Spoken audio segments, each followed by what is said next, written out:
सादर नमस्कार, सादर जय जिनेंद्र। क्षमा न्यूज चैनल कहीं भी कभी भी सही और सकारात्मक समाचारों के लिए देखना और सुनना न भूलें। साथ में आपसे विनम्र निवेदन है कि यदि आपने इस चैनल को सब्सक्राइब नहीं किया है तो कृपया अवश्य कीजिए और शेयर और लाइक करना ना भूलें। जय जिनेंद्र, मेरा नाम अंकित जैन है। मैं गुना मध्य प्रदेश का निवासी हूँ। कल मेरा एक ऑडियो काफ़ी ज़्यादा वायरल हुआ है पूरे देश भर में, जिसमें मेरी और किसी एक और व्यक्ति की कुछ बातचीत चल रही है।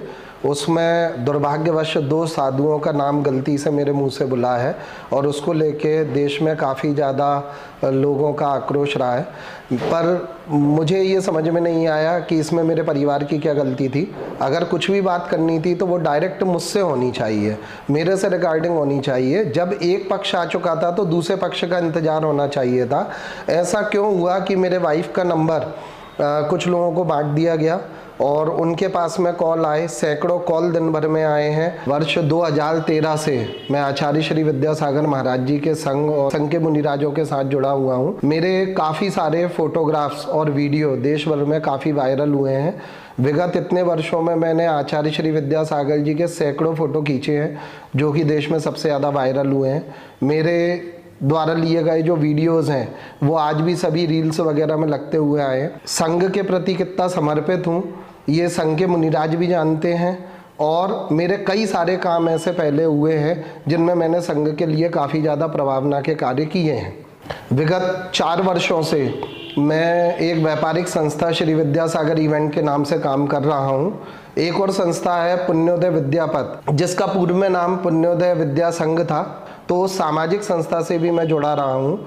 उस ऑडियो में पुण्योदय शब्द लिखने के कोई मायने नहीं थे, पर सिर्फ मेरे ऊपर बात करी जा सकती थी, पर उसमें एक सामाजिक संस्था को घसीटा गया। तो अब ये जो वीडियो भी आप देखेंगे, अब ये भी पुण्योदय से ही प्रसारित होगा, क्योंकि आप लोगों ने पुण्योदय का नाम खराब करने की कोशिश की। ये मैं उन लोगों के लिए बोल रहा हूँ जो मेरे कुछ समय पहले परम मित्र रहे हैं और आज ही मेरे प्रति देश करके मेरे दुश्मन बन के मेरे खिलाफ अलग अलग षड्यंत्र कर रहे हैं। मैं और मेरा पूरा परिवार आचार्य श्री विद्यासागर जी महाराज और मुनिपुंगव श्री सुधासागर जी महाराज के चरणों में समर्पित हूँ। 2005 से मुनिपुंगव श्री सुधासागर जी महाराज से जुड़ा। उसके पहले मैं बहुत सारा मिथ्यात्व का पालन करता था। मैंने 2005 में सवाई माधोपुर का शिविर अटेंड किया और उस एक शिविर ने मेरा जीवन परिवर्तित कर दिया और मेरा श्रद्धान नमोकार मंत्र और भक्तांबर जी पर बहुत हो गया। मुझे ना ज़्यादा पूजन आती, ना मैं रेगुलर अभिषेक करता, पर मैंने अपने आप को ये मान लिया कि मेरे में एक प्रचार करने का हुनर है, तो मैं जैन धर्म के लिए जो भी अपना योगदान दे सकता हूँ वो मैं दे रहा हूँ। 2013 से अभी तक आप लोगों ने इतने फोटो, इतने वीडियो वायरल देखे हैं, इतनी आगवानियाँ मैंने महाराजियों की हैं, इतने पंचकल्याणक किए हैं। मैंने कहीं ना कहीं अपने हुनर से धर्म के प्रचार प्रसार में सहयोग किया है।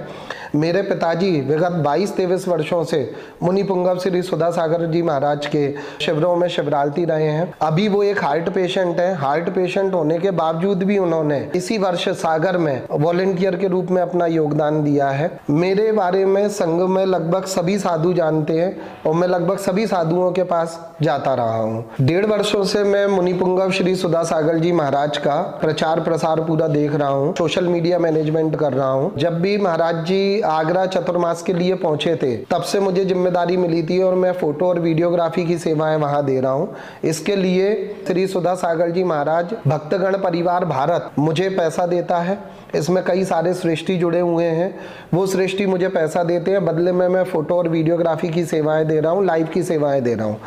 पर लाइव कहीं तो करना पड़ेगा, तो इसके लिए एक और संस्था है जो कि निःशुल्क कार्य करती है, जिसका नाम है पुण्योदय। मैं एक फाउंडर मेंबर रहा हूँ पुण्योदय संस्था का। 1.5 वर्षों में जो मैंने मुनिपुंगव श्री सुधासागर जी महाराज की प्रभावना की है, जो वीडियोस आए हैं उस क्वालिटी के वीडियोस अभी तक जैन मीडिया में कहीं नहीं आए थे। लाइव की जो क्वालिटी मैं दे पा रहा हूँ वो लाइव की क्वालिटी अभी तक कोई भी नहीं दे पाया मेरे अलावा। तो मेरा नाम पॉपुलर हुआ, मेरा जो वीडियोस गए वो पॉपुलर हुए। मैंने जो करीब 1.5 साल में लाख से ऊपर फोटो खींच के दिए कार्यक्रमों के, सिर्फ सुधासागर जी महाराज के, उनके कारण जो एक पॉपुलरिटी मेरी भी हुई है। तो उससे मुझे बहुत ज़्यादा नुकसान हुआ है और मेरे कई सारी विरोधी बन गए हैं। अब सबसे बड़ी बात यह आ रही है कि क्योंकि सुधा सागर महाराज जी का इतना अच्छा प्रचार प्रसार हो रहा है, तो उसके कारण संघ में ही, आचार्य संघ में ही कई ब्रह्मचारी भैया और कई मुनि मेरे विरुद्ध खड़े हो गए हैं। जी, मैं सही बात बोल रहा हूँ, कई मुनि मेरे विरुद्ध खड़े हो गए हैं। मैं यहाँ बहुत ही आदर और सम्मान के साथ सभी जैन मुनियों के चरणों में नमोस्तु निवेदित करता हूँ। मेरा इस वीडियो से किसी भी प्रकार से जैन धर्म की जो मूल भावनाएं हैं उन्हें आघात पहुँचाने का मेरा बिल्कुल भी उद्देश्य नहीं है। जैन धर्म के साधु सर्वोपरि हैं, उनका जो त्याग है वो सर्वोपरि है, उनकी जो साधना है वो सबसे उत्कृष्ट है। मैं खुद साधु संतों की साधना से प्रभावित हूँ, इसलिए मैं कहीं और नहीं जाता हूँ, सिर्फ जैन साधुओं के चरणों में रहता हूँ। पर आज मैं कुछ बातें कहूँगा जिसमें जो साधु अपनी चर्या से हटके कुछ अलग कार्य कर रहे हैं, जो कार्य उन्हें नहीं करने चाहिए थे, तो ऐसा मैं कुछ बस एग्जाम्पल आपको देने वाला हूँ। उसका अर्थ ये ना निकाला जाए कि मैं साधु विरोधी हूँ या मैं आचार्य संघ के बारे में कोई बैर भाव रखता हूँ। मैं उनके प्रति समर्पित हूँ और इस वीडियो में कोई भी बात बताने से पहले उनके चरणों में नमस्ते निवेदित करता हूँ। मेरे कार्य से अभी तक मुझे जो लोग नहीं जानते थे, कल से वो लोग भी मुझे जानने लगे, क्योंकि मेरा एक फ़ोटो सोशल मीडिया पे काफ़ी वायरल किया गया जिसमें मुझे जूते मारने की बात कही गई। मेरा ऑडियो वायरल किया गया। उसके बाद में मेरे परिवार को प्रताड़ित किया गया, मुझे प्रताड़ित किया गया। मेरी वाइफ का नंबर सोशल मीडिया पे या कहीं बांट दिया गया, जिससे उनके मोबाइल पे पूरे देश भर से अननोन नंबर से 100 से 150 कॉल्स आए। मेरे मोबाइल पे तो काफ़ी कॉल्स हैं ही सैकड़ों में। मेरे पास व्हाट्सएप मैसेज बहुत हैं, भद्दी भद्दी गालियाँ दिए मैसेज हैं मेरे पास में, क्योंकि एक ही पक्ष सब लोगों ने सुना था तो उस पर सबकी प्रतिक्रिया एकदम आ गई और सब लोगों ने वीडियोस वगैरह ऑडियो वगैरह वायरल करना स्टार्ट कर दिए। पर मैंने कल समय मांगा। कल मेरे पास संघ से जुड़े व्यक्तियों के मैसेज आए, कॉल्स आए। उन्होंने कहा कि अंकित ये एक ऑडियो आया है, हमें इस बारे में कुछ गलत लग रहा है, तुम्हारे साथ कोई षड्यंत्र तो नहीं हो रहा, ये AI से बना वीडियो तो नहीं है, डीप फेक तो नहीं है। तो मैंने सबसे यही कहा कि आप सिर्फ कल मेरा पक्ष आने का इंतजार कीजिए। मैं अभी किसी से कोई भी बात नहीं कर पाऊंगा, क्योंकि मुझे मानसिक रूप से बहुत ज़्यादा कल प्रताड़ित किया गया है। और इस काम में जो शुरुआत आई वो मेरे को शुभचिंतक मित्रों ने ही करी, जो कुछ वर्षों से मेरे साथ थे, मेरे लिए अच्छा चाह रहे थे। लगभग 1 वर्ष 6 महीने से वो लोग मेरे विरुद्ध खड़े हुए हैं। इस मैसेज को पूरे भारत में वायरल करने में उनका बहुत प्रमुख योगदान रहा है। तो मैं उनको बधाई देना चाहूँगा कि आप लोग जो चाहते थे आप उस कार्य में सफल हो गए हैं। पर आपने एक पक्ष बताया, कम से कम दूसरा पक्ष मेरा क्या है वो बताने का हक मुझे भी बनता है। आचार्य श्री के संघ का विरोधी मुझे बताया गया, संघ में मूल फूट डालने वाला व्यक्ति मुझे बताया गया, जबकि संघ में फूट कौन डाल रहा है, इतने समय से किन लोगों को कुछ संस्थाओं का संरक्षण मिल रहा है, कुछ ब्रह्मचारियों का संरक्षण मिल रहा है, वो सब बातें गौड़ है। कल इंटरनेट पे मुझे पकड़ा गया और मेरी ये इमेज बनाई गई कि मैं आचार्य श्री विद्यासागर जी के संघ का सबसे बड़ा दुश्मन हूँ। मेरी प्रभावना जो मैंने इतने वर्षों से करी वो सब भुला दिया गया सिर्फ एक मैसेज के कारण। और उस मैसेज से मेरी इतनी छवि बिगाड़ी गई कि मैं कल से बहुत ज़्यादा मानसिक रूप से परेशान हूँ। अगर मुझे कहा जा रहा है कि मैं संघ में फूट डाल रहा हूँ, तो जो और लोग फूट डाल रहे हैं और जिन्होंने सफल प्रयास कर लिया है, तो आप उन्हें भी बहिष्कृत करें समाज से। मुझे समाज से बहिष्कृत करने की बात कही जा रही है। उनका क्या हुआ जिन्होंने वाकई में फूट डाले और वो सफल प्रयास में रहे, वो फूट डालने में सफल हो गए। आज मैं उनके बारे में भी इस वीडियो में बताऊंगा, क्योंकि जो ऑडियो है जो वायरल हुआ है उसके पीछे की क्या कहानी है। मैं अंत में माफ़ी भी मांगूंगा, पर माफ़ी के पहले मैं ये बताना चाहूँगा कि वो ऑडियो किन परिस्थितियों में रिकॉर्ड हुआ है। 2 वर्षों से मैं चुप था। मेरे पास में बहुत ज़्यादा कुछ गुप्त बातें थी। मैंने कुछ महाराजियों को भी वो बातें बताई हैं, वो ऑडियो सुनवाए हैं। उन ऑडियो अगर बाहर आते तो संघ में थोड़ी सी विघटन वाली स्थिति बनती, पर मैंने कभी ऐसा कोई कार्य नहीं किया कि जिससे संघ में कोई भी चीज़ टूटे। पर जब मेरे परिवार पे इतना प्रेशर डाला जा रहा है, तो आज मेरी भी मजबूरी बन गई है कि मैं उन ऑडियो को सामने लाने की बात रखूं। मैं स्वीकार करता हूं कि जो भी ऑडियो कल वायरल हुआ है वो पूर्ण रूप से ऑडियो मेरा है। कॉल रिकॉर्डिंग सामने वाले व्यक्ति के द्वारा करी गई है।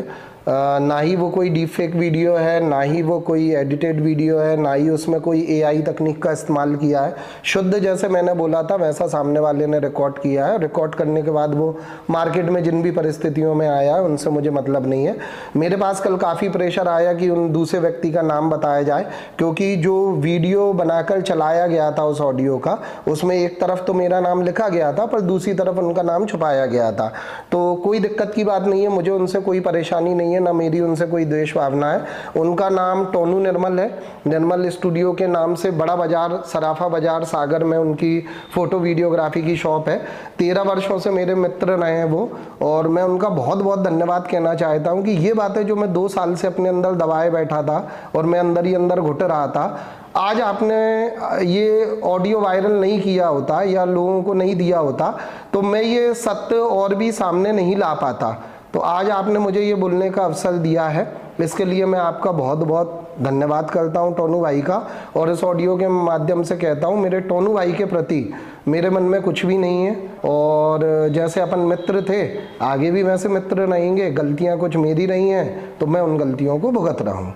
भैया 1 मिनट को अंकल गेट पे खड़े हैं, उनका पेमेंट कैसे करना है? 1.5 लाख रुपए में खरीद लो और आगवानी दे देना, और आगे जितना भी काम रहे संस्था का वो दे देना। बाकी समझदार को तो इशारा काफ़ी है। जो उस ऑडियो का एक वीडियो फॉर्मेट का लाया था तो उसमें अंकित जैन लिखा था, नाम मेरा ही लिखा आना चाहिए था। मैंने उस ऑडियो में कोई भी संस्था के बारे में तो बात नहीं करी थी, तो उसके नीचे विद्यासागर इवेंट भी लिखा गया और उसके नीचे सिर्फ अकेला विद्यापत लिखा गया। पर जो मेरे मित्रगण थे वो शायद पहले पुण्योदय लिखना भूल गए। तो सभी लोगों को ये जानना जरूरी है कि हर 6 महीने में पुण्योदय को लेके एक विवाद क्यों होता है, और कहीं ना कहीं कल भी जो माहौल बनाया गया वो सब पुण्योदय को ही लेके क्यों बनाया गया। कई सारे ग्रुपों में यही था कि अब पुण्योदय से चैनल बंद होना चाहिए, चैनल रिपोर्ट होना चाहिए, इंस्टाग्राम को रिपोर्ट करिए, और उसके बाद में जो कुछ उस पर अभी प्रसारण आ रहे हैं उन पर रुकना चाहिए, या जो महाराज मुझे काम दे रहे हैं उनको मेरे को काम देना बंद कर देना चाहिए। कल ऐसे कुछ मुख्य ग्रुपों में चर्चा हुई है जहां सबसे पहले इन पोस्टों का आना हुआ था। पुण्योदय जो नाम है वो मुनि पुंगव श्री सुधा सागर महाराज जी के आशीर्वाद से हमने बजरंगगढ़ तीर्थ क्षेत्र में, जिसका भी नाम पुण्योदय है, वहाँ से हम लोगों ने इस संस्था को स्टार्ट किया था। ये सिर्फ सोशल मीडिया पर एक नाम है, और पहले जो नाम था वो था पुण्योदय तीर्थ भक्तगण परिवार। तो हमने इस नाम से एक फेसबुक पर पेज बनाया था और व्हाट्सएप के ग्रुप बनाए थे। शुरुआत मेरे ही द्वारा हुई, मेरे साथ मेरा एक साथी शुभम चिल्लर जुला जबलपुर का। उसके बाद में हमारी संख्या 7 लोगों की हो गई। ये जो 7 लोग थे इन्होंने ही मिलकर पुण्योदय को आगे बढ़ाया। फिर आगे जाके नाम हुआ पुण्योदय सुधा सागरम। पुण्योदय सुधा सागरम के बाद नाम हुआ पुण्योदय विद्या संघ, क्योंकि हम पूरे संघ की न्यूज़ेस देने लगे थे, और पुण्योदय अपने आप में एक बहुत बड़ा नाम हो गया। आगे जाके इसमें करीब 33 लोगों का जुड़ना हुआ। बीच में जब देखा कि हम प्रॉपर तरीके से इतने लोगों को मैनेज नहीं कर पा रहे हैं तो वो संख्या घट के कुल 22 लोगों तक पहुंच गई। और जब इसका जो अंतिम स्वरूप था, जब इसका नाम पुण्योदय विद्या संघ रहा, तो पुण्योदय विद्या संघ में कुल मिला के 22 लोग थे। आज पुण्योदय विद्या पथ में कुल 6 लोग हैं। तो 6 लोग और 22 लोग के बीच की क्या कहानी है वो मैं आपको थोड़ी देर बाद बताऊंगा, क्योंकि ये बात मुनि पुंगव श्री सुधा सागर जी के सागर आगवानी से जुड़ी हुई है। पर सागर आगवानी के पूर्व मैं आपसे कुछ बात ललितपुर पंचकल्याणक की करना चाहता हूँ। बात है ललितपुर पंचकल्याणक की, फरवरी 2023 की। ललितपुर पंचकल्याणक का काम मुझे मिला, बहुत ही भव्य पंचकल्याणक था। लगभग 40,000 लोगों की बैठने की उसमें क्षमता थी और बहुत भव्य रूप से हुआ वो कार्यक्रम। उससे मुझे काफ़ी बेनिफिट हुआ। मेरे जो फ़ोटो वीडियोस बाहर गए वो काफ़ी वायरल हुए, पर वहाँ कुछ गड़बड़ थी, मुझे समझ में नहीं आ रहा था क्या हो रहा था। मेरे पास आचार्य श्री के ही संघ के एक साधु का फ़ोन आता है जो उस नगर में विराजमान नहीं थे, ललितपुर में कहीं और से आया, और उन्होंने मुझे ये कहा कि आपने वो पंचकल्याणक लेके एक गलत काम किया और वो पंचकल्याणक आपको नहीं लेना चाहिए था। तो मैंने कहा क्यों नहीं लेना चाहिए था, ये तो मुझे पता नहीं है। तो उन्होंने कहा अभी हम फ़ोन पे नहीं बता रहे, आप जब हमारे पास मिलने आओगे तब हम आपको ये बात बताएंगे कि क्या करना है। मैंने कहा ठीक है, कोई बात होगी।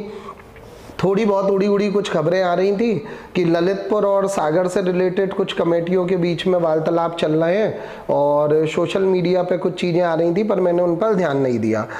लगभग 10-15 दिन बाद जब एक और कार्यक्रम में मैं था तो वहाँ मेरे पास में उन्हीं महाराज जी का कॉल आता है और वो मुझे बोलते हैं कि ललितपुर कमेटी के खिलाफ कुछ आचार्य श्री से रिलेटेड बात है, तो आपको हम कुछ पेपर्स दे रहे हैं और वो पेपर्स आपको आपके पुण्योदय के व्हाट्सएप ग्रुपों में डालना है। पुण्योदय भारत में सबसे अधिक जैन मीडिया के व्हाट्सएप ग्रुप संचालित कर रहा था और काफ़ी सारे लोग जुड़े हुए थे और किसी को कोई भी चीज़ वायरल करानी होती थी, अगर वो न्यूज़ पुण्योदय में आ गई डेट मीन्स उसकी पुष्टि हो जाती थी कि ये पोस्ट ऑथेंटिक है। तो उन्होंने हम पर दबाव डाला कि आप ये पोस्ट को डालें, तो हमने मना कर दिया कि नहीं, इसमें तो अप्रभावना है और हमें इस बारे में तो पता ही नहीं है कि ये सच भी है कि झूठ है, तो हम क्यों ये पोस्ट को डालें। और कहीं ना कहीं जब सुधा सागर महाराज जी ललितपुर में विराजमान हैं और हम ललितपुर कमेटी के बारे में कोई बात डालेंगे तो स्वाभाविक रूप से ये बात आएगी कि हम मुनि पुंगव के खिलाफ कुछ डाल रहे हैं। तो हमने उक्त साधु को मना किया तो उन्होंने दबाव डाला। आप कहते हैं ना साम दाम दंड भेद, उन्होंने हर तरफ से हमसे प्रयास किया, प्यार से भी, डांट कर भी, धमकी देकर भी, कि आपको ये पेपर्स जो हैं, खंडन वाले कुछ पेपर्स हैं, ये आपके ग्रुपों में डालना है। हमने असहमति जाहिर करी, ग्रुप में भी बात हुई उस समय, सभी लोगों ने असहमति जाहिर करी कि नहीं, हमको ये कार्य नहीं करना है। वो महाराज जी बोलते तुमको क्या लगता है, तुम नहीं डालोगे तो क्या मैं किसी और से नहीं डलवा पाऊंगा। तो उन्हीं महाराज जी से संबंधित व्यक्ति एक हमारे ग्रुप में एडमिन थे, उन्होंने उनसे डलवाना चाहा, हमें भनक लग गई, हमने उन्हें एडमिन से हटा दिया और पूरे ग्रुप लॉक कर दिए। जब हमने ग्रुप लॉक कर दिए और उनकी वो पोस्ट हमारे अलावा उनसे भी नहीं डल पाई दूसरे व्यक्ति से, तो वो आग बबूला हो गए। आग बबूला हुए तो कॉल पे कॉल आना चालू हो गए, धमकियां आ गई हैं। ये मैं कोई भी बात जो आपसे बोल रहा हूँ, ये मैं कोरी बात नहीं बोल रहा हूँ, हवा में नहीं बोल रहा हूँ। मेरे पास ऑडियो कॉल्स हैं, मेरे पास में स्क्रीनशॉट्स हैं उन धमकियों के, जो उन महाराज जी ने हमें धमकियाँ दी। और आगे जो मैं बात बता रहा हूँ वो बात आपके होश उड़ा देगी। वो जो भी महाराज जी थे उनको मैंने बोला, मैंने कहा आप हम पे इतना प्रेशराइज कर रहे हैं, मैं ये काम नहीं कर पाऊंगा। और हमने ग्रुपों में उनकी पोस्ट भी नहीं डाली। जब ग्रुप लॉक हो गए तो वो आग बबूला हो गए। आग बबूला हुए तो कुछ दिन बात नहीं हुई, फिर उनका प्यार भरा कॉल मेरे पास आता है। मैंने उन्हें बहुत समझाया, मैंने कहा आप खुद सोचिए, आप मुनि पुंगव श्री सुधा सागर जी महाराज का विरोध कर रहे हैं, आप इतने बड़े साधु का विरोध क्यों कर रहे हैं? उन्होंने इतने सारे तीर्थ बनाए हैं, जैन धर्म की इतनी प्रभावना कर रहे हैं, आप क्यों कर रहे हैं ऐसा? तो उनका ये कहना था कि देखो ये हम नहीं कर रहे हैं, ध्यान रखिएगा मैं जो भी बात बोल रहा हूँ, मेरे पास ऑडियो कॉल रिकॉर्ड है और मेरे पास में बाकायदा स्क्रीनशॉट भी है जो धमकियाँ मुझे आई थी। उन्होंने कहा कि मैं जो कुछ भी कर रहा हूँ, मेरे साथ 4-5 महाराज हैं और हम जो कुछ भी कर रहे हैं वो संघ के एक प्रमुख महाराज के कहने पे कर रहे हैं। सोचिए आप कितनी बड़ी बात है। तो जो लोग कल तक मेरा ऑडियो वायरल कर रहे थे, मैं उनसे ये जानना चाहता हूँ, अगर मैं ये ऑडियो आप लोगों को दे दूँ तो क्या आप वायरल करेंगे इस ऑडियो को?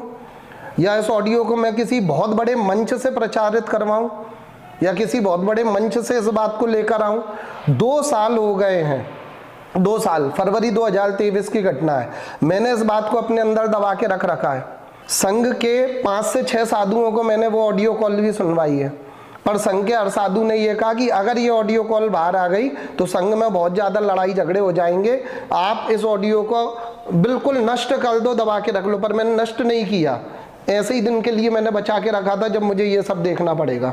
तो मेरे बारे में कल जितने लोगों ने ऑडियो डाला है, मैं आप लोगों से पूछना चाह रहा हूँ, संघ के 4 महाराजियों के उसमें नाम है और एक प्रमुख महाराज जी का नाम है, क्या आप लोग वायरल करेंगे उस वीडियो को, उस ऑडियो को? कुंडलपुर 2022 जब पंचकल्याणक हुआ, कुंडलपुर 2024 जब आचार्य पद पदारोहण हुआ, पूरे उन कार्यक्रमों में मैं शूटिंग करने के लिए गया। जब भी मैं शूटिंग करने गया मुझे सिर्फ 2 साधुओं का विरोध झेलना पड़ा। जब भी मैं जाता किसी संबंधित व्यक्ति से बात करता फोटो वीडियोग्राफी के लिए, तो मुझे खबर यही मिलती कि भाई संघ में 2 महाराज जी हैं, वो 2 महाराज जी आपका विरोध कर रहे हैं। 2022 का जो पंचकल्याणक था उसके लिए भी पहले मेरी बातचीत चली, मेरा नाम सामने आया। ठीक है, कमेटी को मुझसे काम नहीं कराना, कोई दिक्कत की बात नहीं है, पर मेरा व्यक्तिगत तौर पर विरोध क्यों हो रहा था? 2024 में जब आचार्य पदारोहण को कवर करने पहुंचा, मुझे बहुत अच्छे से क्लियर हो गया था कि मुझे ये काम नहीं मिलने वाला है, क्योंकि मेरे नाम को लेके बहुत सारी वहाँ राजनीतियाँ हो रही थी। जब इतनी सब राजनीतियाँ हो रही थी और मुझे कमेटी के ही अंदर के लोगों ने मुझे बताया, तो वही 2 साधुओं का विरोध था। अब बात यह आती है कि कोई व्यक्ति एक अच्छा काम कर रहा है, कोई व्यक्ति प्रभावना का कार्य कर रहा है, तो उसे प्रभावना के कार्य करने से रोका क्यों जाता है? जब संघ के अन्य साधुओं का सपोर्ट मेरे लिए था, तो सिर्फ उन 2 साधुओं की बात क्यों मानी गई? जब भी कुंडलपुर में आगवानियाँ हुई, आगवानियाँ मैंने कवर करी और मैंने अपने खर्च पे पहले आगवानी कवर करी। मैंने करीब 2.5 लाख रुपए अपनी जेब से खर्च करके मेरी टीम को लेके गया और आचार्य पद पदारोहण का पूरा कवरेज, पूरी आगवानी जब से जब तक मैं था मैंने शूटिंग करी, आलचर्या की मैंने शूटिंग करी। सिर्फ मुझे 2-4 पुण्यार्जक मिले थे जिन्होंने मुझे कुछ राशि दी और मेरा थोड़ा बहुत भार वहाँ फाइनेंशियली कम हो गया। बाकी सब कुछ मैंने मेरी दम पे किया। कमेटी के बहुत लोगों का मुझे सपोर्ट मिला। सपोर्ट क्यों मिला? क्योंकि मुझे वहाँ से भगाने का साजिश हो रही थी। मेरा कमरा ढूंढा जा रहा था। अंकित जैन के नाम से कोई कमरा ही बुक नहीं था वहाँ। जब वहाँ किसी को पता नहीं चला कि मेरे नाम का क्या कमरा है और मैंने उस कमरे में 10-12 लोगों को रुका रखा है, तो बहुत ज़्यादा मुझे विरोध झेलना पड़ा कि इन लोगों को यहाँ से भगाओ। ऐसा क्यों हुआ? कौन साधु इसके पीछे कार्य कर रहे थे जो मुझे भगाना चाह रहे थे? जब जैन समाज के कुछ वरिष्ठ लोगों ने मेरा साथ दिया, जो देश की नामी हस्तियां हैं, तब जाके मुझे वहां पर एक तरीके से रुकने की मदद मिली, अन्यथा मुझे तो वहां से भगाया जा रहा था। बैरिकेडिंग बनी थी जिस पर सभी लोग चढ़ते थे और शूटिंग करते थे। हमारे साथ भेदभाव होता था। जो मेरी टीम थी, विद्यासागर इवेंट के फोटो वीडियोग्राफर्स गए थे, उनको बस बैरिकेडिंग पे नहीं चढ़ने दिया जाता था। बाकी अन्य जो भी चैनल वाले रहते थे उनको कहीं से कोई दिक्कत नहीं थी। तो ये भेदभाव मेरे साथ क्यों किया गया? बार बार मेरे साथ यही क्यों होता है कि मैं किसी भी जगह, मेरा देखिए प्रोफेशनल कार्य है, मैं फोटो वीडियोग्राफर हूँ, मेरे घर में जो आजीविका चल रही है वो इसी चीज़ से चल रही है। तो जब मैं किसी भी जगह कार्य करने जाता हूँ तो वहाँ उठ के 2-3 साधुओं का फ़ोन क्यों पहुँच जाता है कि भाई इनको काम नहीं देना है। और काम क्यों नहीं देना है? क्योंकि ये सुधा सागर जी का काम कर रहा है। तो भाई सुधा सागर जी का इतना विरोध क्यों है? क्यों इतना विरोध है? वो क्या गलत कर रहे हैं? कुंडलपुर में ही संघ के एक नामी ब्रह्मचारी भैया जी, वो भैया जी मुझे मिलते हैं संत भवन के बाहर और मेरे पे आरोप लगाते हैं कि आप सिर्फ सुधा सागर महाराज जी का प्रचार प्रसार करते हैं और आप यहाँ आके आचार्य समय सागर जी का प्रचार प्रसार नहीं कर रहे हैं। मैंने कहा भैया जी मैं आपसे क्षमा चाहता हूँ, आपकी जेब में रखा मोबाइल निकालेंगे, जरा मैं आपको यूट्यूब पर दिखाता हूँ कि प्रचार हो रहा है कि नहीं हो रहा है। तो उन्होंने कहा अरे मेरा तो कीपैड वाला फ़ोन है। तो मैंने कहा भैया इसमें मेरी क्या गलती है? आप किसी से एंड्रॉयड फ़ोन लीजिए और देखिए कि जिस दिन से आचार्य समय सागर जी की आगमनी हुई है उस दिन से लेके आज तक के दिन की पूरी आलचर्या समय सागर जी की डली है। अगर आप लोगों को मेरी बात झूठ लगे तो आप अभी जाके पुण्योदय चैनल पे देख सकते हैं, इंस्टाग्राम पे देख सकते हैं। मैंने क्रम के अनुसार, मतलब वरिष्ठ महाराज जी जैसे समय सागर जी हैं, उनके बाद जितने निर्यापक श्रमण हैं, लाइन से मैंने सबकी आलचर्या रिकॉर्ड करवाई।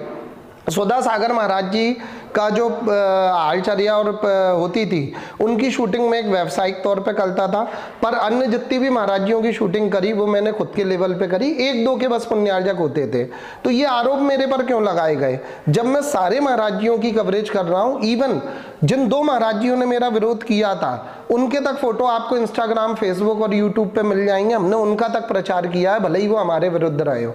क्यों? क्योंकि आप दिगंबर साधु हैं, आपके पास पिछी कमंडल है, आपको आचार्य श्री ने दीक्षा दी है। हमारा फर्ज है कि हम आपके चरणों में नमोस्तु करें। हमने नमोस्तु किया भी है, भले ही आपने हमें आशीर्वाद नहीं दिया हो। हमारी पूरी टीम ने भी आपको नमोस्तु किया है, भले ही आपने हमें आशीर्वाद ना दिया हो। आचार्य पद पदारोहण दिवस, उस दिन भी हमें लाइव करने से रोका गया क्योंकि हमारे पास में सेटअप सारा था। हमने अपनी तरफ से एक बात रखी गई कि कैमरे भले ही किसी और के हों, हमारे पास बहुत अच्छे आर्टिस्ट हैं, अगर आप हमारे आर्टिस्टों की सेवा लेना चाहें तो हम अपने आर्टिस्ट आपको दे सकते हैं। पर मना हो गया। टीम बाहर की आई हुई थी, बाहर की टीम ने शूटिंग किया। हमने देखा 1-2 महाराज जी के चैनलों पर लाइव आने वाला था, ये सूचना एक दिन पहले लीक हो चुकी थी और भूमिका ये बनाई गई थी कि सिर्फ कुंडलपुर के ही पेज पर लाइव आएगा और अन्यथा कहीं पर भी नहीं आएगा। हमने रात में कुछ लोगों से बात करी कि हमारे साथ ऐसा व्यवहार ना हो कि कल और जगह लाइव आ जाए और ना आ पाए, तो भी हमें ये बात का पता चला कि आपके चैनल पे लाइव ना आए, पुण्योदय पर लाइव ना आए, इसके लिए महाराज जी लोगों ने मना किया है। क्या हो जाता, क्या हो जाता अगर लाइव आ जाता तो प्रभाव नहीं होती ना। जब चैलेंज हुआ कि नहीं आपको लाइव का आउटपुट नहीं दिया जाएगा और आपके चैनल पे लाइव नहीं चलेगा, तब हमने उसका तोड़ निकाला। और मैं धन्यवाद देना चाहता हूं जिनवानी चैनल वालों को, जिनको हमने कॉल लगाया और कॉल लगाने के बाद में उन्होंने अपने बंदों से कह के हमें आउटपुट दिलवाया। ऐसा आपने कभी आज तक नहीं सुना होगा कि कोई सैटेलाइट चैनल किसी छोटे यूट्यूब चैनल को अपना आउटपुट दे रहा हो, पर हमें जिनवानी चैनल वालों से आउटपुट मिला और हमने पुण्योदय पर उसका प्रसारण किया। तो ऐसा क्यों हुआ?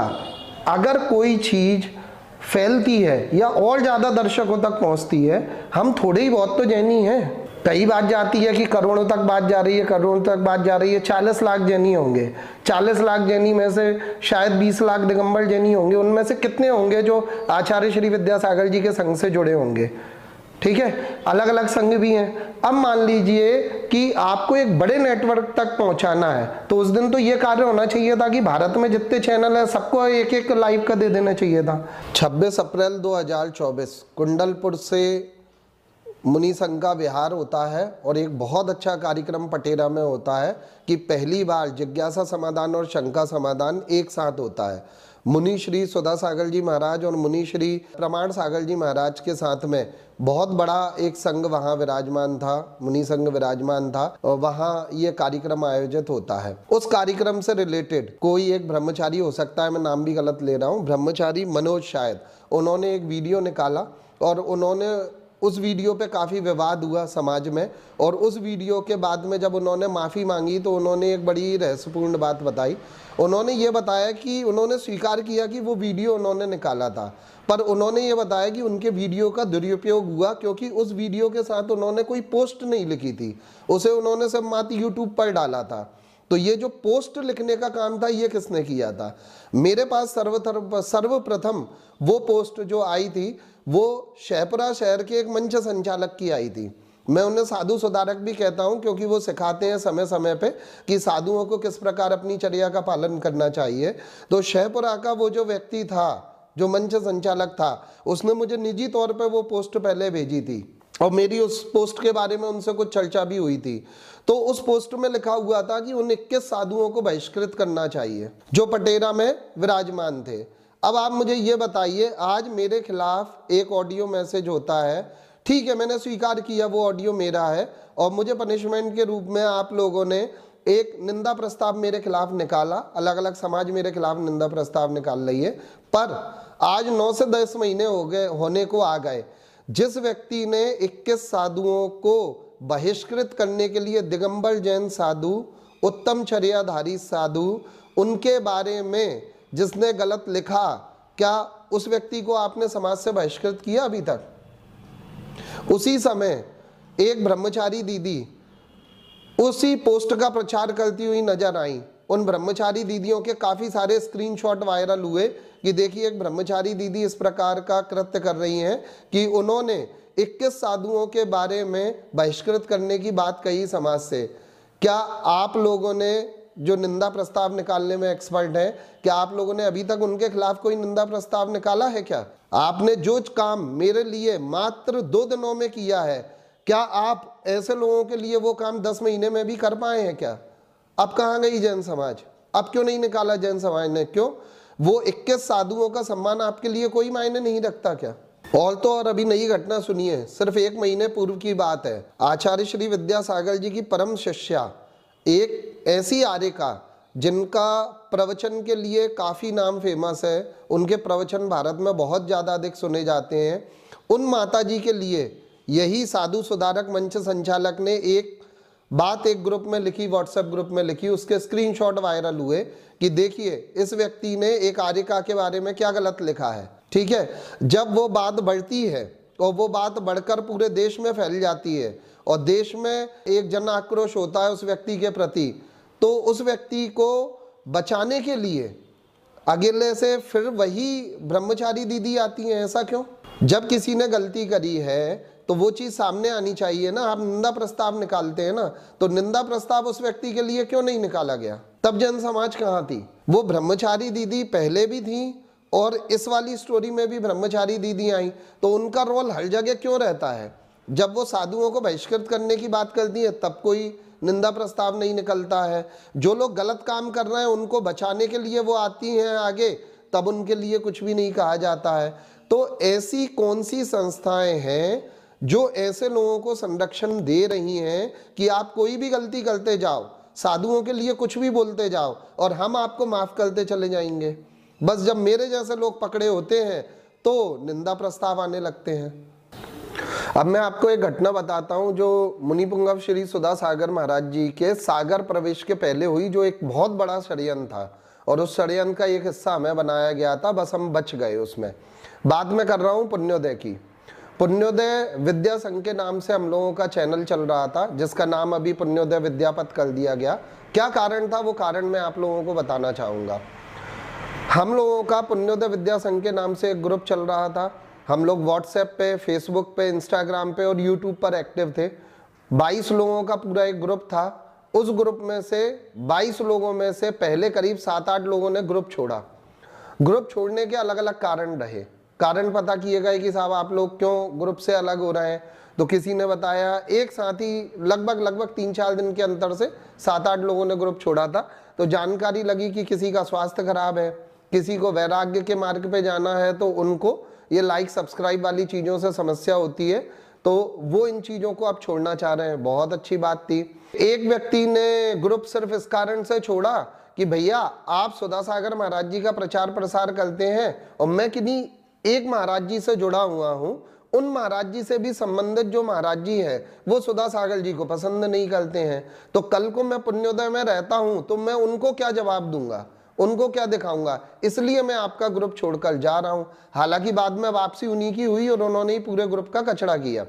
इसके बाद में अलग अलग लोगों के अलग अलग कारण रहे। किसी ने कोई समय सीमा बोल के कहा कि हम 2 महीने 3 महीने में वापसी कर लेंगे। इस तरीके से सब लोग धीरे धीरे करके ग्रुप से अलग हो गए। अब मेरी जो व्यापारिक संस्था है वो है विद्यासागर इवेंट। विद्यासागर इवेंट को महाराज जी के प्रसारण का कार्य मिला था। मुझे किसी न किसी यूट्यूब चैनल की आवश्यकता थी जहां मैं प्रसारण कर सकूं। इससे पूर्व मैं 6 माह तक आगरा का वर्षा योग का प्रसारण कर चुका था। तब मैंने देखा कि पुण्योदय के कुछ सदस्यों का मेरे प्रति भाव थोड़ा अलग हो रहा है और उनको मुझसे कुछ समस्या हो रही है। तो मैंने ये बात को देखा कि सिर्फ ये लाइव प्रसारण होने के कारण कुछ प्रॉब्लम्स क्रिएट हो रही हैं। तो मैंने जब आगे के लिए बात करी तो मैंने ये कहा कि पहले एक मीटिंग करी जाए, उस मीटिंग में ये डिसाइड किया जाए, मुझे थोड़ी देर के लिए ये मान लिया जाए कि मैं पुण्योदय का सदस्य नहीं हूँ, मैं आपको एक डेटा प्रोवाइड कर रहा हूँ प्रवचनों का, जिज्ञासा समाधान का। अब अगर आप उसे लाइव प्रसारण कर सकते हैं तो करिए, अगर नहीं कर सकते हैं तो मैं अपना एक और चैनल बनाकर लाइव प्रसारण कर लूंगा, जो कि मैं सुधा मंत्र के नाम से चालू करने वाला था। इस चीज के लिए हमारी एक मीटिंग होती है, पर क्योंकि वो 6-7 सदस्य 8 सदस्य पहले जा चुके थे, ठीक है, वो नहीं थे, ठीक है, हम लोगों ने एक मीटिंग आयोजित करी।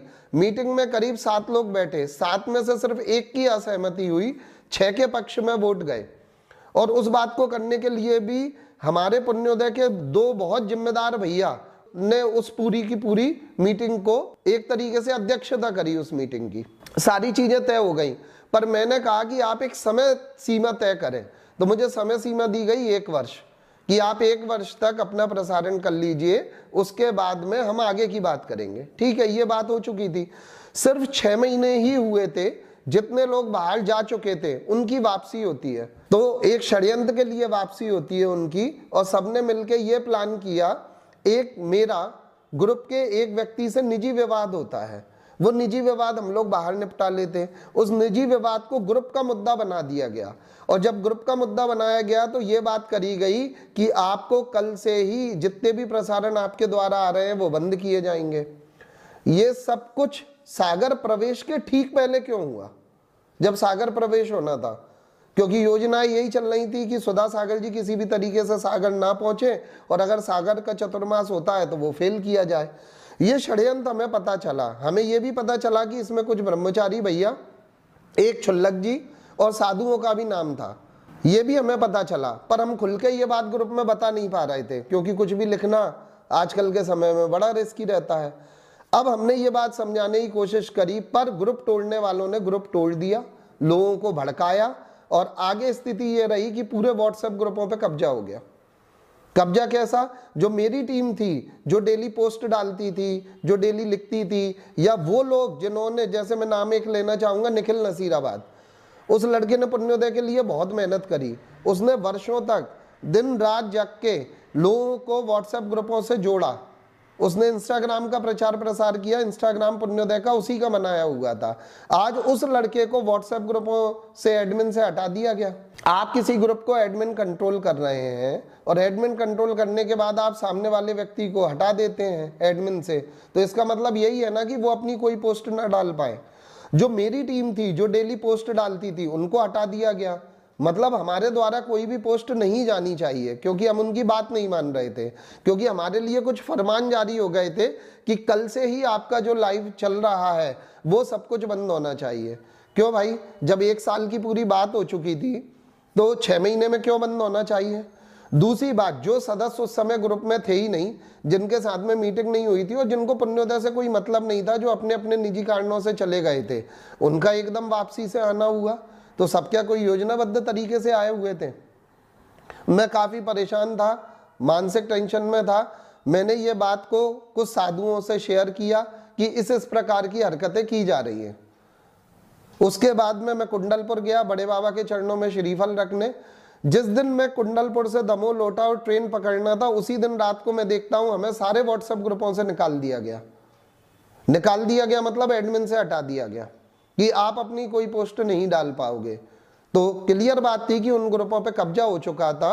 मैं रात को 4 बजे गुना पहुंचता हूं, सुबह 6 बजे जो चीजें मैंने बनाई थी, फेसबुक, इंस्टाग्राम, यूट्यूब, इन पर मैंने अपने नाम बदल लिए, और मैंने नाम बदल के पुण्योदय विद्या संघ की जगह पुण्योदय विद्यापत कर दिया। यूट्यूब पूरी मेरी मेहनत थी, पूरी मेरी मेहनत थी। यूट्यूब में जितने भी सब्सक्राइबर आज जुड़े हैं वो सब मेरी मेहनत के कारण थे। इंस्टाग्राम पूरी निखिल नसीराबाद की मेहनत थी, हमने वो जोड़ा। और हमारा सबसे ज्यादा विरोध था हमारे डेटा के लिए कि हमारे जो फोटो वीडियो है वो अभी ये पुण्योदय की टीम इस्तेमाल नहीं करेगी। तो जो फेसबुक का अकाउंट है वो भी पूरा मेरे और फोटो और वीडियो की बदौलत बना था। तो वो चीजें हमने ले ली तो हमारे खिलाफ में मैसेज निकलने लगे।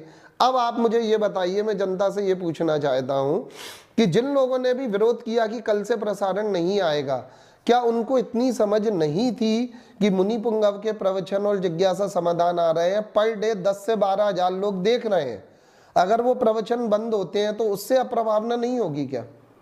ये बात उनके समझ में क्यों नहीं आ रही थी? आज हम 6 सदस्य पुण्योदय में हैं और वो मिलकर पुण्योदय चला रहे हैं। पुण्योदय की घटना थी सागर प्रवेश के पहले की। अब बात करते हैं सागर प्रवेश के बाद की। पर पुण्योदय की घटना के बारे में आपको एक बात और बताना चाहूँगा कि हमारे ग्रुप के ही एक सदस्य प्रतीकगंज वासोदा गोकुल, उन्होंने पूरे शिवरात्रियों के सामने मुनि पुंगव से क्षमा मांगी कि आपके प्रवचन रुकवाने के लिए एक षड्यंत्र हुआ था और मैं षड्यंत्र का हिस्सा था।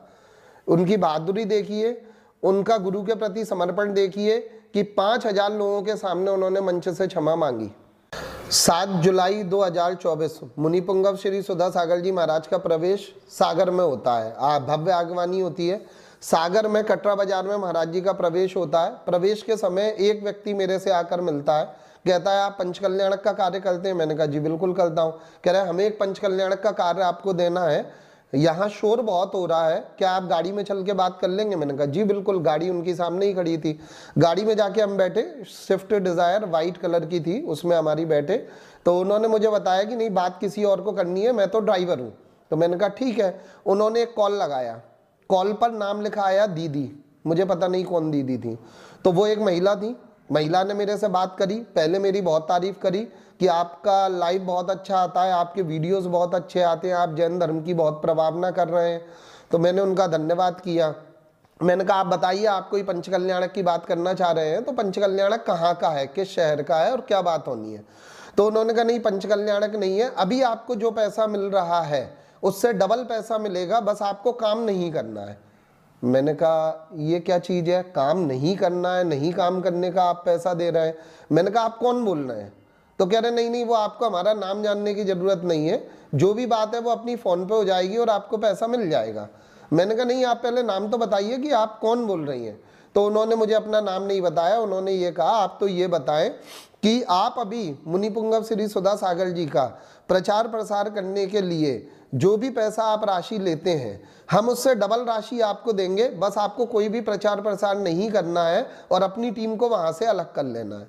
तो मैंने उनको बताया, मैंने कहा देखिए, मैं कोई व्यापारिक तौर पे जुड़ा हूँ वो एक अलग बात है, पर मैं महाराज जी के प्रति समर्पित भी हूँ, मेरे पापा जी भी समर्पित हैं। मेरे पापा जी ने 22-24 शिविर अटेंड करे हैं सुधा सागर जी महाराज के। तो मैंने कहा मैं गुरु के प्रति ऐसा काम नहीं कर पाऊंगा और मैं ऐसा काम नहीं कर सकता। तो उन्होंने कॉल काट दिया। 1-1.5 मिनट बस हुई थी हमारी और ड्राइवर की बातचीत। मैंने ड्राइवर को भी यही कहा कि भैया मैं इस टाइप के काम नहीं करता हूँ, आपने गलत आदमी को पकड़ लिया। मुश्किल से 1.5 मिनट हुए होंगे। 1.5 मिनट बाद उनका फिर कॉल आता है, मोबाइल पे नाम दिखता है दीदी, और ड्राइवर ने बात करी, स्पीकर फोन ऑन था। ड्राइवर ने कहा कि आप इन भैया को पीछे एक बैग रखा है वो दिखा दीजिए। पीछे की सीट पे एक बैग रखा हुआ था, ड्राइवर ने मुझे खोल के दिखाया तो उसमें नोट थे। मुझे ये बताया गया कि ये 10 लाख रुपए हैं, आप ले लीजिए, ये एडवांस है, अब आपका जो भी अमाउंट होगा उसका डबल अमाउंट हम आपके घर पे पहुंचवा देंगे। क्या था ये, क्या था ये? सागर में आगवानी है गुरुदेव की, और आगवानी के विरुद्ध मुझे कार्य करने के लिए पैसे दिए जा रहे हैं कि आप आगे का जो भी पूरा प्रसारण है आप उसको ना करें, आप अपनी टीम हटा लें, कोई बहाना बना के चले जाएं, ये पैसे आपको एडवांस मिल रहे हैं, इसके बाद में और पैसे आपके घर भेज दिए जाएंगे।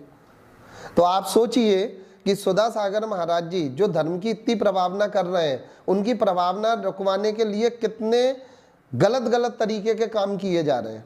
मैंने उन दीदी को मना किया, मैंने कहा दीदी आपने कोई गलत आदमी को पकड़ लिया है, मैं ये कार्य नहीं कर पाऊंगा, आपने गलत आदमी को पकड़ लिया है। कॉल कट हुआ। ड्राइवर ने कहा साहब आपने एक बहुत अच्छा ऑफर ठुकरा दिया। मैं चुपचाप गाड़ी से उतर गया, चला गया। ये बात मैंने मेरे सागर के मित्रों को ही बताई। मेरे सागर के मित्रों ने कहा देखो अभी आगवानी के पूर्व बहुत ज़्यादा विवाद रहे, अपन नए विवाद को नहीं करते, इस मामले को अपन कुछ दिन बाद उजागर करेंगे। पिछले एक वर्ष से मेरे ऊपर पैसे संबंधी कुछ आरोप लगाए जाते हैं। जब मैं इतने सालों से वर्ष 2013 से प्रभावना कर रहा था संघ के लिए, और संघ के लिए सबसे बड़ा सोशल मीडिया नेटवर्क मैंने बनाया, मैंने उसकी शुरुआत करी, फिर लोगों को जोड़ना स्टार्ट किया। आप सोचिए जब वो चीज़ बना ली, इतने साल प्रचार कर दिया, अपनी जेब से लगा के पैसा प्रचार कर दिया, तब किसी को कुछ नहीं लगा। अब जब मेरा कुछ व्यापार स्टार्ट हुआ और मैं 1-2 साल से अपनी सेवाएं कहीं पर दे रहा हूँ, तो मेरे पास 1-2 साल से उस पर इल्जाम लगने लगे कि आप पैसे के लिए कार्य कर रहे हैं। भाई अगर मैं कहीं कोई कैमरा लगाऊंगा, कहीं कोई वीडियोग्राफर लगाऊंगा, फोटोग्राफर लगाऊंगा, तो उसके लिए तो मुझे कोई राशि की आवश्यकता है ना, मुझे भी अपनी आजीविका चलानी है। अगर मेरे में फोटो वीडियोग्राफी का हुनर है तो मैं वो काम कर रहा हूँ, तो इसमें मेरे कुछ पुराने मित्रों को आपत्ति क्यों होती है? हर जगह वो कल भी जो मेरे खिलाफ में मैसेज चले उसमें भी वो यही मुद्दा उठाते हुए व्हाट्सएप पे नजर आए कि ये व्यापारी आदमी हैं, ये पैसा लेके धर्म प्रभावना कर रहे हैं, बस यही टॉपिक मेरे बारे में उठाए गए। भाई साहब अगर मुझे पैसे का इतना ज़्यादा क्रेज होता तो फिर मैं दूसरे संघ के पंचकल्याणक क्यों नहीं करता हूँ?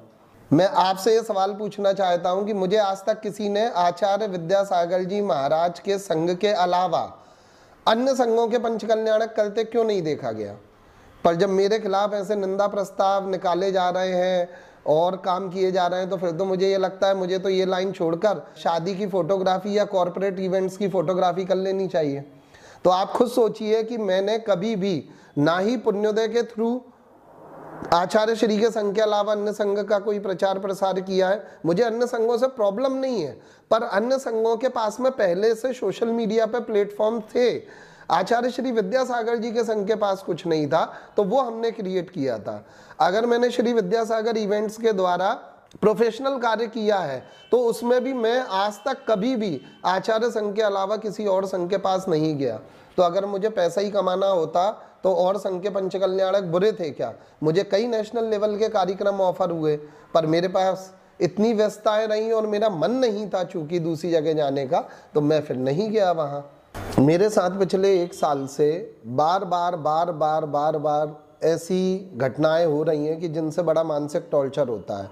मेरा व्यापार कोई बहुत बड़ा व्यापार नहीं है, नॉर्मल सा व्यापार है। पर वो भी करने जब हम लोग कहीं जाते हैं तो पहले से कुछ फ़ोन पहुंच जाते हैं कि जहां मना कर दी जाती है कि अब इनको काम नहीं देना है। और दुख तब होता है वो फ़ोन किसी व्यक्ति का पहुंचे तो ठीक है, पर जब पता चलता है कि वो फ़ोन किसी साधु का है, किसी ब्रह्मचारी का है, तो बड़ा दुख होता है कि जिनको धर्म प्रवावना करना चाहिए वो प्रवावना करने से हमें क्यों रोक रहे हैं। ऐसे कौन लोग हैं। बात बताता हूँ, एक शहर की मुझे आगवानी मिलती है, उस जगह मैं आगवानी करने जाता हूँ, कमेटी मेरे से संपर्क करती है। कमेटी को मैंने पूर्व में ही बता दिया था कि आप जिन महाराज जी की आगवानी के लिए मुझे बुला रहे हैं तो शायद वो महाराज जी मुझे पसंद नहीं करते या उनके जो भक्त हैं वो मुझे पसंद नहीं करते, तो हो सकता है कि वो आगवानी मेरे से ना कराएं। उन्होंने कहा नहीं, हमें तो आपसे ही आगवानी करानी है, बाकी जो होगा वो सब हम देख लेंगे। मैंने कहा ठीक है, मैं आ जाता हूँ। आगवानी करने के लिए हम लोग उस दिन सुबह पहुँचते हैं वहाँ। तो जब उन महाराज जी ने हमको देखा और उनके एक ब्रह्मचारी ने हमको देखा तो उन्होंने आगवानी के बाद प्रवचन के समय कमेटी को बोला कि इनको क्यों बुलाया है, तो भाई ऐसा क्यों हमारे लिए। फिर उसके बाद में हमसे ये कहा जाता है कि आप जो भी डेटा इंटरनेट पे डालोगे उसमें पुण्योदय का लोगो नहीं लगेगा। तो क्यों, पुण्योदय के लोगों से क्या प्रॉब्लम थी उनको। तो आप सोचिए कि क्या मनोस्थिति हो जाती है उस जगह पहुंच के। तो मैंने उनको एक बात कही थी, मैंने कहा मैं आपके यहाँ आगवानी करूँगा तो मैं एडवांस पेमेंट लूँगा, और अगर आखिरी दिन आप मुझे मना करते हो तो मैं पेमेंट आपको वापस नहीं करूँगा। तो कमेटी से पहले ये बात मेरी हो चुकी थी, कमेटी ने बताया कि हम इन्हें पेमेंट दे चुके हैं और ये सारी शर्तें हमारे सामने रख चुके थे, इनको पता था कुछ होने वाला है। तो मेरा फिर वो काम इस तरीके से हुआ। इसी प्रकार से कुछ पंच कल्याणकों का और कुछ राष्ट्रीय स्तर के कार्यक्रमों के लिए मेरी बातचीत होती है। कमेटी ने मेरा नाम रिकमेंड किया, कमेटी के लोगों से मीटिंग हो गई, कमेटी वालों से बातचीत हो गई। बातचीत होने के बाद में तय भी हो गया, कोटेशन भी फाइनल हो गए। उसके बाद में कुछ दिनों बाद पता चलता है, ये मैं एक जगह की घटना नहीं बता रहा, ऐसा मेरे साथ 4 या 5 बार हो चुका है, और 2022 में भी हुआ, 23 में भी हुआ और 24 में भी हुआ। तो मेरे को बाद में बताया जाता है कि संघ के कोई मुनिराज हैं, वो आपका विरोध कर रहे हैं, उन्होंने मना किया है कि इनसे हमें काम नहीं कराना है, और उन्होंने धमकियाँ मिलती हैं उन लोगों को कि भाई अगर आपने इनको बुलाया तो फिर हम संघ के एक बड़े महाराज जी को बताएंगे और उनका फिर आप क्रोध झेल पाओ तो आप देख लेना। तो ऐसी धमकियाँ क्यों होती है। कुंडलपुर में भी मेरे साथ में बहुत सारी ऐसी घटनाएं घटी थी जिनके बारे में मैंने आपको बताया है। पर ऐसी घटनाएं बार बार क्यों होती हैं, क्यों ये स्थितियाँ बनाई जाती है। जो काम कमेटियों के हैं वो कमेटी करें, जो काम साधुगण के हैं वो साधुगण करें।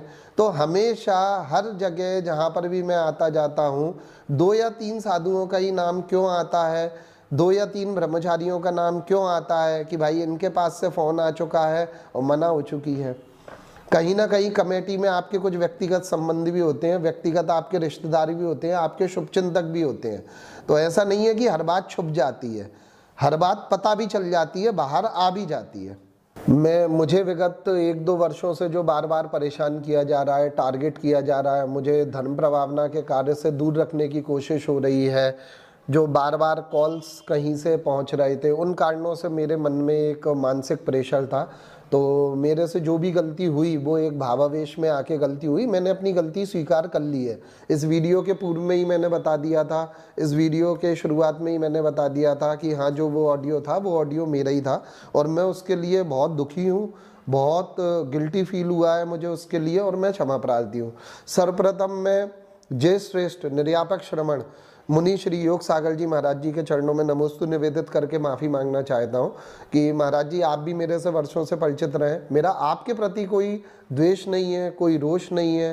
सिर्फ बात ये थी कि मैं कहीं ना कहीं बार बार टारगेट हो रहा था और सागर के पोस्टरों में उन लोगों के नाम आ रहे हैं, सोशल मीडिया पे उन लोगों के नाम आ रहे हैं जो 7 महीने से आपके ही संघ के निर्यापक श्रमण मुनि श्री सुधा सागर जी महाराज के खिलाफ षड्यंत्र कर रहे थे, उनके खिलाफ में बातें कर रहे थे। 21 साधुओं के बारे में जिन लोगों ने कहा कि इनको संघ से बहिष्कृत करना चाहिए, तो ऐसे लोगों के नाम जब कुछ पोस्टर में देखने को मिले तो उनके प्रति मैं गुस्सा था, मेरा क्रोध था, जिस कारण से मेरे से वो गलती हो गई। तो मैं मुनीश जी आपसे बारंबार क्षमा चाहता हूँ, आपके चरणों में बारंबार नमस्तु। दूसरी बात मैं क्षमा मांगना चाहता हूँ मुनि पुंगव श्री सुधा सागर जी महाराज से कि आपका भूलवश या कह लीजिए भक्तिवश मेरे से उस ऑडियो में नाम भूल गया। मेरा कोई भी ऐसा मकसद नहीं था, जो एक कहते हैं स्लिप ऑफ टंग हो जाता है, जबान फिसल गई, तो उसमें वो नाम मेरे से बुला हुआ हो गया।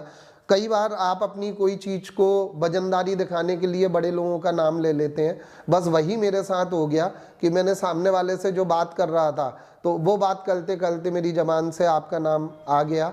ये मेरी गलती है, पूर्ण रूप से मैं स्वीकार करता हूँ। कल सोशल मीडिया पे ऐसा माहौल बनाया गया कि मेरे पास ऐसे कॉल्स भी आए पर्सनल में कि ये कार्य करने के लिए मुझे सुधा सागर जी महाराज ने कहा था। आप खुद सोचिए, वो प्रभावना में लीन है, क्या उन्हें इतनी फुर्सत है कि वो मुझसे बात करेंगे? मैं जाता भी हूँ, दर्शन करता हूँ, पैर छूता हूँ और वापस आ जाता हूँ। तो मैं मुनि श्री सुधा सागर जी महाराज से भी क्षमा मांगता हूँ कि ऐसा काम करने की मेरी कोई भी इच्छा नहीं थी, कुछ भी नहीं था। बस कभी होता है कि आपकी बुद्धि भ्रष्ट हो जाती है, और उस बुद्धि भ्रष्ट होने के कारण मेरे से ये कार्य हो गया। तो मैं दोनों मुनि महाराज से क्षमा मांगता हूँ और दोनों के चरणों में नमोस्तु निवेदित करता हूँ।